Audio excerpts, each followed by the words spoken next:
è un programma scritto con l'idea di essere a fianco dei cittadini.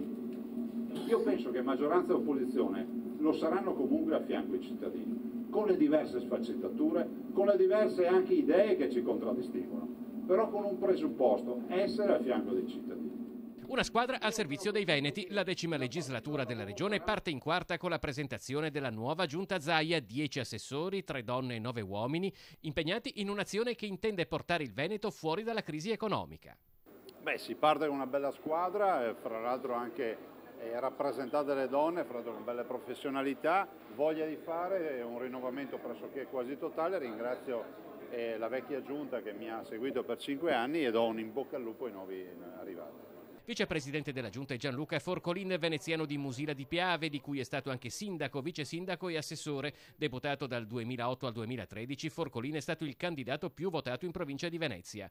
2 le conferme dalla precedente giunta: Elena Donazzan, che sarà assessore all'istruzione, formazione, lavoro e pari opportunità, e Luca Coletto alla programmazione sociosanitaria. Il resto sono tutti nuovi ingressi. A rappresentare il Bassanese, oltre ad Elena Donazzan, ci sarà anche Manuela Lanzarin, nominata assessore ai servizi sociali.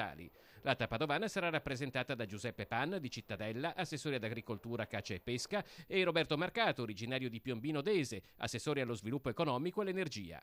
Quindi Giampaolo Bottaccin, ambiente e protezione civile; Federico Caner, attuazione del programma, programmazione fondi europei, turismo e commercio estero; Cristiano Corazzari, territorio, cultura e sicurezza; Elisa De Berti, assessore ai lavori pubblici, alle infrastrutture e ai trasporti. Il presidente Zaia si è subito messo al lavoro. Già venerdì scorso ha depositato in Consiglio regionale 20 progetti di legge a sua firma. Consumo del suolo, tagli ai costi della politica, via i vitalizi, via l'assegno di fine mandato. Insomma, c'è 20 proposte, c'è da sbizzarrirsi, ma soprattutto c'è anche da lavorare.